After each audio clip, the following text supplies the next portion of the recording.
Hey guys, welcome back to Machine Gun Mike. So today we're going to be taking a look at a very interesting machine gun, and it's this one right here, the Japanese Type 11. So the Japanese Type 11 machine gun was introduced in Japan in 1922, and 1922 is kind of how it gets its name. Not actually 1922, but the year that it was made was the 11th year of the current emperor's reign in Japan. And in that time, that's how they named a lot of things. They do type, series, and then current year. So since this gun was made in the 11th year, it is the Type 11. Very simple. It doesn't really make much sense, obviously, to a lot of us today, but you have to think, 1922, I mean, the world was a very different place, and Japan especially was a very, very different place, and naming things like that was probably very simple for them at the time, so that's what they did.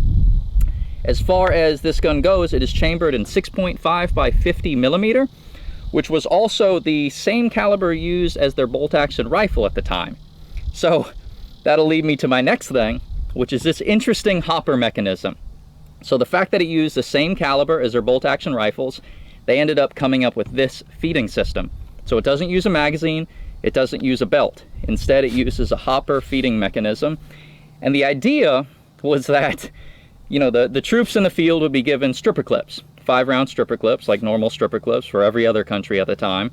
And those could then be handed out to troops, and they could be used in their bolt-action rifles. But then also with their machine guns, they didn't even have to take the rounds off the stripper clips, load them in mags, load them in belts, anything like that. They could actually load the stripper clips directly into here. You saw me lift up that lever, and it's spring loaded.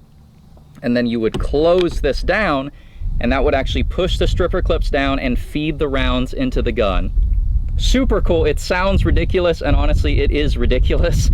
I don't completely understand what they were thinking. I mean, if you really think about it, like I understand their initial thought of, oh, it'll be super convenient if everybody can kind of use the same thing, but, you know, just using the same caliber is good enough.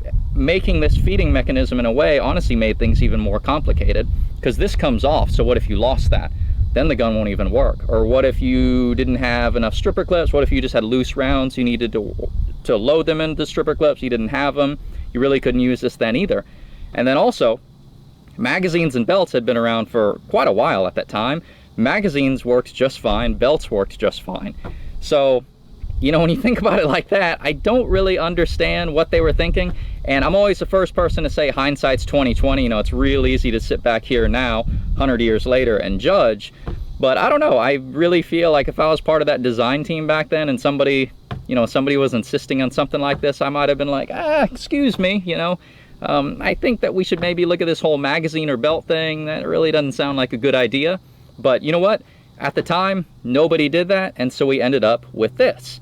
Now, from a military standpoint and your life relying on the gun standpoint, I think this would be a nightmare. From a civilian standpoint, my life definitely doesn't rely on this gun, never will. It is super cool. The whole way that it works, I mean, the fact that it actually works at all is really neat, because it'll shoot 5 rounds, feed off that stripper clip, then this will drop down, kick out the spent stripper clip, move on to the next one, 5 rounds, kick it out again, 5 rounds, kick it out again, over and over, and it works. And that is pretty dang cool. I gotta be honest, that's actually really neat that it actually works. So, I guess that's pretty much all that I wanted to say in the beginning of this video, so let's go ahead and take a closer look at this gun, and then I'll take it apart, and then we'll do some shooting. Alright guys, here's that Type 11. Let's get in up close. Let's start over at the back. That buttstock, which is really unusual, which if you actually look at it from the back, you can see that it's offset, as well as those rear sights. It's actually a really beautiful stock. Almost looks California compliant. Here's the back of it. It's your charging handle right here. Really nice milled piece of metal. Here's your huge ejector. Here's that hopper feed mechanism. I'll really kind of take my time on this because I like to show you guys what it all looks like. Let's open this up.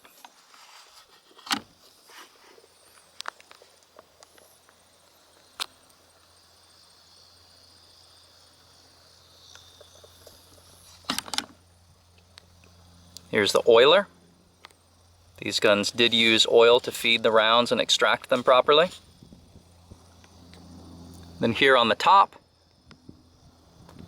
it basically says Type 11.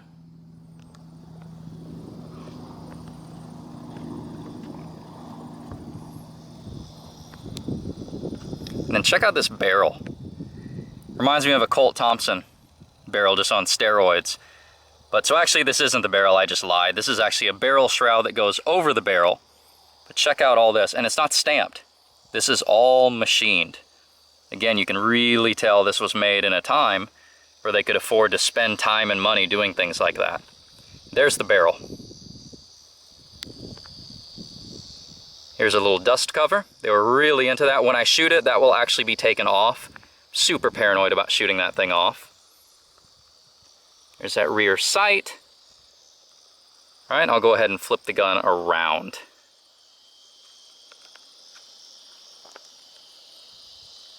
Here it is from the other side. We'll start over at the back again. The wood's in pretty good shape, little dinged up, but it's all original, which I always like. Not refinished, the gun's 100% matching. This is pretty cool. This is actually used to take the gun apart. Again, you can really see, I mean, look at all that machine work. Crazy. And 17.4, that's the year it was made. So that's the next emperor, 17th year of reign, in April. So it's 1942. If you look this gun up on Wikipedia, it'll say that they only made it till 1941. But according to the date on my gun, that is a lie. So who knows the story on that. Going back down the barrel shroud. Rear sight. Sling attachment. And I'll probably take that sling off as I shoot too. Don't really want to get sand on it. They're really rare and really hard to find. So what I wanted to show you guys today is just a basic field strip of the Type 11. I could do a full disassembly, but honestly it's kind of a pain. There's a couple little pins and you need punches and stuff to do it. So I just want to show you basic field strip assembly like what they would have usually done out in the field. Very simple, and everything, kind of like when I talked about the Bren gun a couple months ago, everything is very nicely machined and clicks together, also kind of like an MG34. Really cool. So first, to remove this hopper, there's this button right here. What you do, you push that button back, and that's it. This hopper slides right out. So I'll set that over there. Next, we can remove this back plate. So there's this really nicely machined lever right here, and you actually grab this, pull out, and rotate. It's good to put your thumb right here so it doesn't come flying off. Pull that pin out. And there you go. There's the back plate and the recoil spring. Next, we can charge it. When we do that, the bolt and op rod will come out. There we go. And actually, so this buttstock moved over to the right, makes it to where you can remove this without having to remove the buttstock. Kind of weird. I mean, not really a lot of countries did that because it's really not that big of a deal to just pop off the buttstock, but whatever, it was just their thinking at the time. There you go. There's the op rod itself, and then there's the bolt. So the bolt itself, I'll remove it from the op rod. You can see that this locking wedge moves up and down. So it's in the down position as the bolt goes backwards. Then as the bolt moves forward, it moves up, and then the firing pin right there actually gets hit by right there, causing it to fire as soon as it's locked into place. Genius system, super simple, and it works. So now to put the gun back together, that is the basic field strip, yeah, right there. I mean, there's not really much else worth showing. I mean, you can remove this oiler. You pull down this lever right here, and the oiler comes off, but you know, I don't really think that you'd be doing that a whole lot in the field. Not really needed. We'll slide that back on.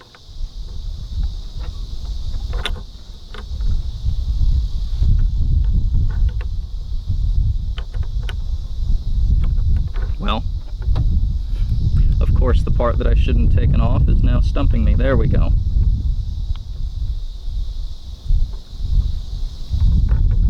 A very tight-fitting oiler. There we go. Wow. Okay, oiler's back on. Hardest part of the gun to put back together right there. Okay, so let's go ahead and get the bolt assembly. So you line it up. There's all these grooves on the inside of the receiver. Feed the op rod in there. Line it up. And then you line the bolt up. And then right at the very end, you grab this locking wedge, you lift up, and it goes right in. Back plate, recoil spring, pull the trigger.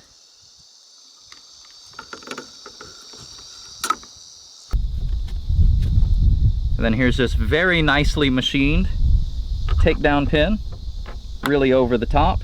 Do that, rotate it. When you get to here, you pull out, locks right in place. Last piece is the hopper. So that really just push in, clicks in place, and there it is, put back together. So have a little bit of ammo with me today. Let's go ahead and load those up and do some shooting. All right guys, got a little target set up downrange. Let's go ahead and get this thing loaded up.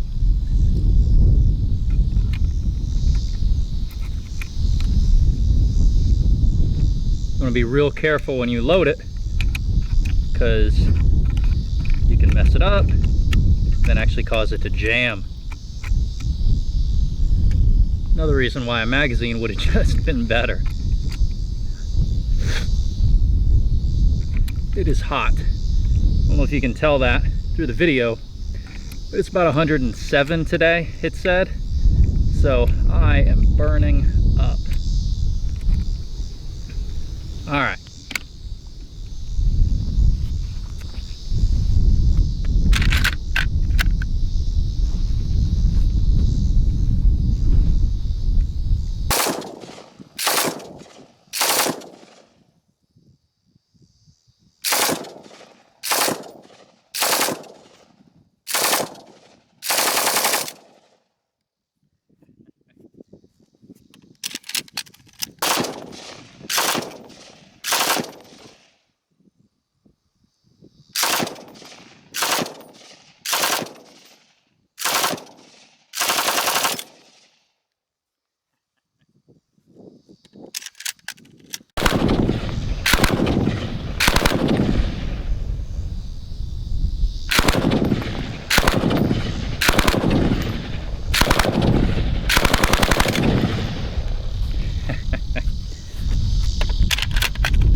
Awesome. So the gun itself, I mean, they're really neat. You know, the whole thing, you know, I mean, the fact that this works is really, really cool. Besides that, I mean, you know, you see how long it took me just to load that. Or if you just had loaded up mags, you know how much quicker that is, or loaded up belts even are a lot quicker than that. So, but at the end of the day, it does work, and that is pretty cool. Now the recoil on this gun, considering it's only a 6.5 by 50 millimeter round, the recoil should be really light. But if you compare it to guns like the Bren, which uses a much larger bullet, or especially the Lewis gun, the recoil on this gun is actually pretty significant. And another thing that makes it a little uncomfortable is this stock, and it's not the fact that it's bent to the right, it's that it's kind of low. So you can't really get that good of a cheek weld on it. The sights being to the right, the stock being to the right, that's not the problem. It's just that if I was to put my face where I normally would want to, I couldn't see the sights. So I have to lift my face up kind of high, so I really can't get a good hold on the gun the whole time, and it moves around a little bit more than you'd usually like. So anyways, those are all my complaints.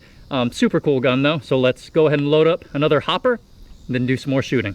We got 30 rounds this time. Let's go ahead and load it up.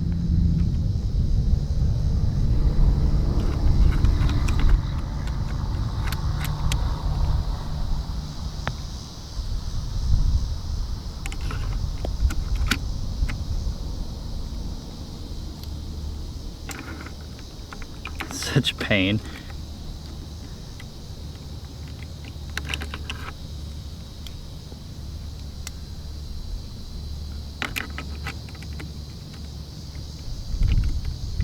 This is probably part of the reason why you don't see this hopper used anymore.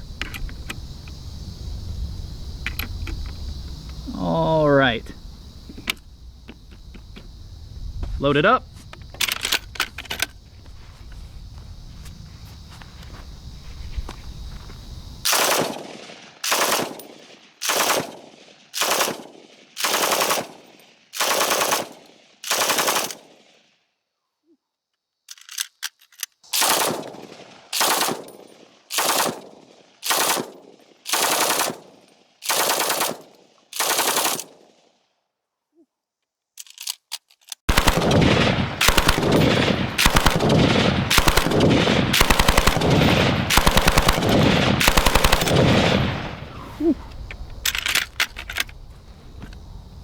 Awesome. You know, for as weird as it is actually a really reliable gun as long as you do everything right. You know, you see me load it in the hopper, make sure each level is perfectly straight, nice and tight, and even with the stripper clip on the bottom and the stripper clip on the top. And then one thing you don't see me doing is oiling the rounds also, because I'm not using this oiler. Instead I just spray down the rounds, wipe the oil all on them, and then kind of loosely wipe them off with a towel. Huge pain, but it's what you have to do with this gun, and then when you do it, it runs pretty good. So anyways, lastly, I have some cinder blocks, so let's go ahead and set up a cinder block wall and go ahead and take that down. I got 6 cinder blocks set up downrange, so let's go ahead and see what this 6.5 by 50 millimeter ammo can do to it.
So we had a failure.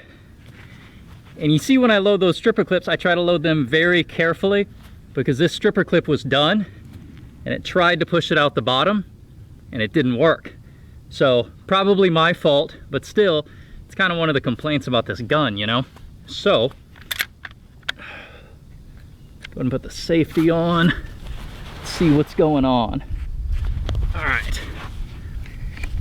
Easy to fix, as long as you don't have bullets flying over your head at the same time. Oh boy. I'm not even gonna edit any of this out. I like to always just leave, you know, what the failures and stuff that happen. That way you can see how these guns work. Dang, that's actually a pretty good failure. All right, let's hold that back.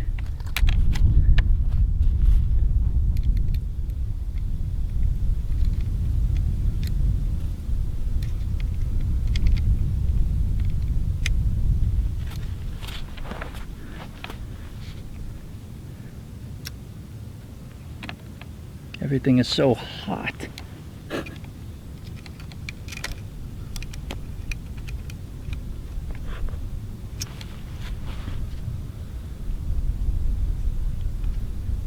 Trying to figure out what to do. So it basically, the bottom stripper clip didn't come out the bottom, but then it did go ahead and grab most of the first round of the next stripper clip and try to feed it. So now it's all jacked up in there. So anyways, yeah, can you imagine bullets flying over your head? And right at this moment, you'd be like, man, I really wish this gun just used a regular magazine. So anyways, I'm gonna go ahead, and this might take a little while. So I'm gonna go ahead and take the gun back to the bench, get this cleared, and then maybe we'll finish this off. We only had 5 more rounds to go too, what a shame. But you can see I definitely did some damage to the cinder block walls. It's a relatively small bullet, you know, only 6.5 by 50. You compare that to intermediate cartridges like 5.56 by 45, and it's really not that much bigger. So anyways, let me go ahead and see if I can get this cleared. Hey guys, so come look at this.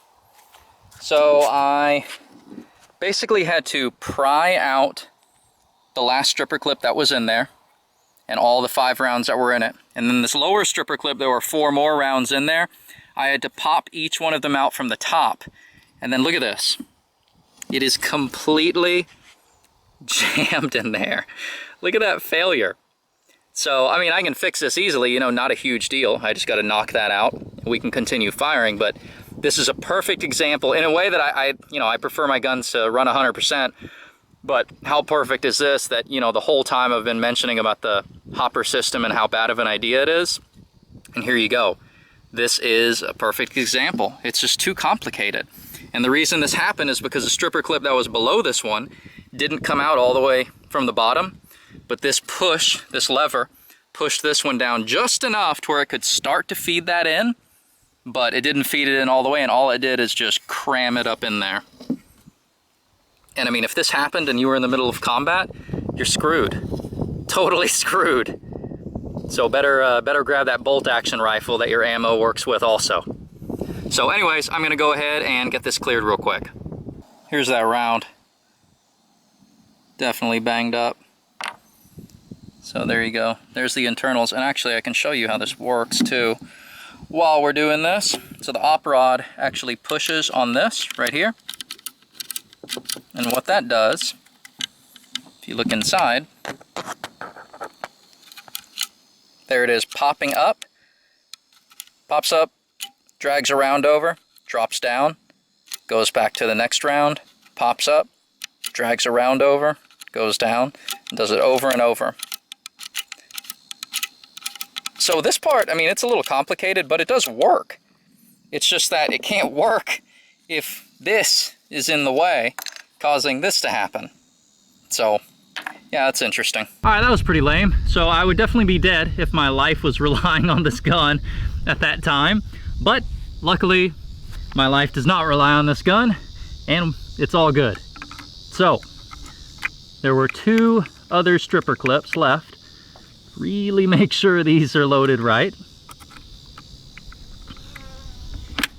All right.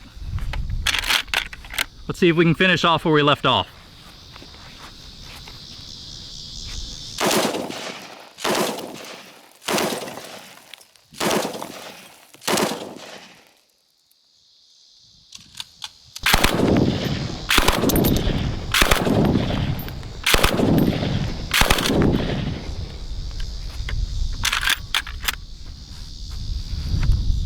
It worked! All right, great. Yeah, worked just fine that time. There you have it, guys. The Japanese Type 11 machine gun. A very interesting, but very neat machine gun, you know, and the thing that makes it so cool, this hopper feed mechanism, is kind of what also makes it suck so much. But, you know, like I've said over and over in this video, in real world use, yeah, it would have been horrible. I mean, you saw the failure there. I mean, that, you're done. You're done. In the heat of battle, there is no way you're just gonna fix that real quickly. In the civilian world, it can just be appreciated for just how unique it is and the fact that it works most of the time. You know, I really like it when all my machine guns run 100%, all that kind of stuff, but, you know, this one, it just doesn't. You know, and just to be upfront, I think I fired 290 or 295 rounds through this gun so far, and of that time, I have had, I think, 10 failures. So, that's not the worst. That's not very good. You know, you compare that to the Lewis gun, I'll do 500 rounds with that and have 1 failure. The MG42, 500 rounds, no failures. Pretty much all the new guns, no failures, you know, things like that. This gun is pretty unreliable.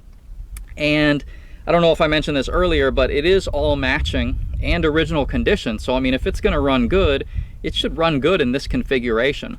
So it's not the most reliable gun, but it still works pretty good. And honestly, a lot of that may be user error. You know, I am probably not an expert in loading this. Perhaps there was like a trick or something on how to load this, and I just don't know that, because every time I've had a failure, it has to do with ejecting that stripper clip out the bottom. And I feel like if it actually happened that much, this gun would not have been made for 20 years for Japan, you know. So I will accept the fact that it could be me for at least a lot of it, or maybe the stripper clips are old, because I mean they are original stripper clips, you just kind of reuse them, or even because the ammo is reloaded. You know, the ammo is pretty much impossible. Well, finding World War II surplus ammo is pretty much impossible to find. You can find this the 6.5 by 50 millimeter ammo online, but it's all reloads, or it's made by, you know, pretty small companies. So the differences in brass and power and everything, it can range quite a bit. And so for a gun like this, you pretty much have to load your own, which again could be my fault. So I have no problem admitting that I may not be running this gun the best way possible. So anyways, with that said, besides that, you know, the failure and all that, which it's kind of interesting it happened. I'm kind of glad it happened. That's why I wanted to show you guys everything on camera, because that was the worst failure I've ever had. Every other time I can just knock the stripper clip out and make it work. But that was interesting. That stripper clip got stuck, and then the next one fed like 3/4 of the way down, and so it was just far enough down for those paws to come up, grab that first round, and just like slam it into the metal, like part of the way, but not fully over, so that it could get chambered and fire. So yeah, that's a problem. You definitely do not want that happening in the field. But with us today, it just ended up kind of being a little treat, because we could take a closer look at a pretty bad failure with this gun and how to fix it. So that's always interesting. That's the whole purpose of this channel. So besides that, super cool gun. I hope that you guys enjoy the video, you know, enjoy just looking at the gun and really the fine craftsmanship of it. It really kind of has to be appreciated for that, and not for being the best machine gun ever made, because it's definitely not that. But some people also think it's an incredibly ugly machine gun. Me personally, man, I mean, just look at it. I personally think it's one of the most beautiful machine guns ever made. And I know most people think it's ugly, but like, I'm not even making that up in my head. I look at it and like, this thing, just like the way it's got this stance, it's like got some like leaned back gangster stance or something. I don't know, I just love it. And all these milled grooves, the whole milled receiver, just the way that it's put together, and even this terrible hopper feed mechanism, I just think makes it look cool. So yeah, anyways, that's pretty much all I have for you. If you liked what you saw, please definitely subscribe to the channel. If you're interested in supporting the channel at all, because YouTube unfortunately does not really help me make any money anymore, and they have started deleting videos of mine, please definitely check out the links down below. I have a Patreon account, as well as a little bit of merchandise that you guys can buy if you're interested in, and obviously that will all support the channel. Down in the description below, I also have an Instagram account, which is something new to me. I'm kind of like I'm not really like the most techie person. I'm like a 90-year-old when it comes to techie stuff. So I just started Instagram on another person's recommendation. So I kind of put pictures and stuff like that up there every now and then. And then on Patreon, it's really easy to talk to me. Also my Facebook account, very easy to talk to me and ask me personal kind of one-on-one questions. So anyways, I think that's pretty much all I have for you. So as always, thank you very much for watching. I'll see y'all here next time.